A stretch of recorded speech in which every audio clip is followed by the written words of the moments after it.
آیا می‌خواهی ریش خود را زیاد نمایی یا می‌خواهی موی سر از ریختن ماند یا می‌خواهی داغ‌های سفید بدن را نیست نمایی و یا می‌خواهی خود را فربه یا خراب کنی، پس به شما صاف سودا را توصیه می‌دهیم.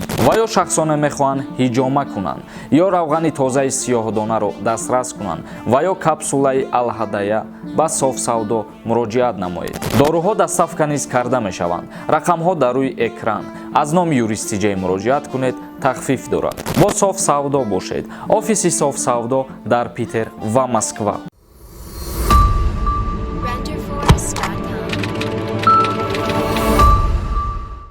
ассалому алайкум ба ҳама тамошобинони барномаҳои канали Юристи J.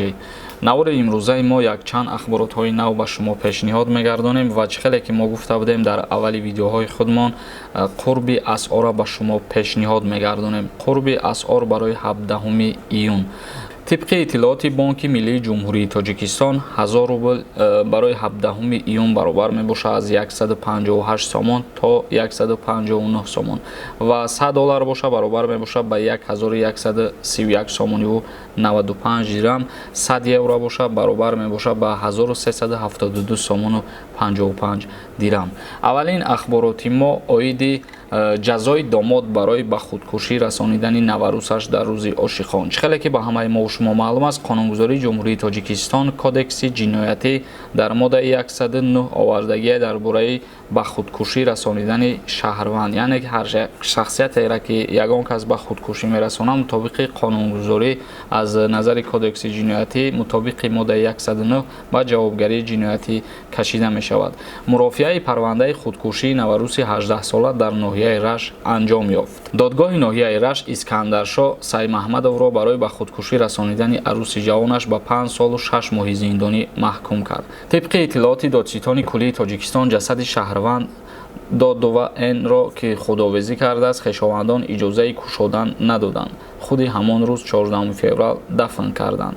منبع افزود مقامات تفتیشاتی معین نمودند که سعید احمدов اسکندرشاه با دادو ماه اوگوست سال 2020 عقد نکاح بسته مدت 7 ماه زندگی یک جای منتظم عروس تحت لطوکوب شوهر قرار می گرفته است. دادگاه ناحیه رش با سعید محمدov جزا در نمود محروم ساختن از آزادی با مهلت 5 سال و 6 ماه با ادای جزا در کلونی‌های اصلاحی دارای نظامش پرزور تعیین نموده است. یعنی هر شخصیتی که ما گفتیم به خودکشی میرسونه یک کسی یا که لطوکوب میکنه در نزد قانون باید جوابگو باشه و نگفتن همونه که برای لطوکوب کردن نیز در کودکس جنایتی جمهوری تاجیکستان ماده 112 تا 116 آوردگی هست جزا تعیین کردگی هستند برای لطوکوب کردن.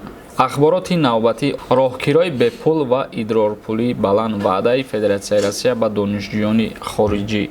فدراسیای روسیه می‌خواهد با جاری کردن امتیاز و سبوکی‌ها دانشجویان را از کشورهای خارج جلب کند.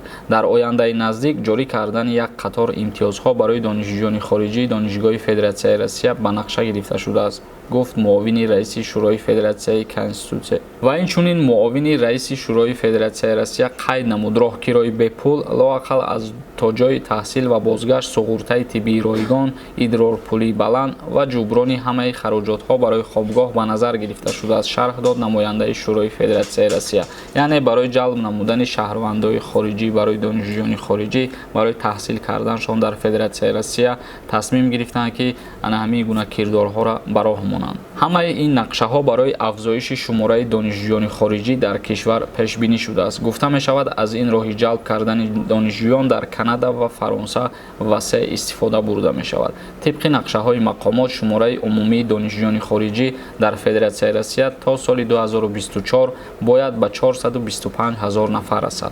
برادران عزیز ویدیو مون جمع بس میکنیم. یگان سوال داشته باشین اگر در کامنتر سوالاتون پیشنهاد کنین و در کانال ما ابونه شدن فراموش نمیکنین. تا برنامه های دیگر خداوند همه ما و شما را نگهبان باشه.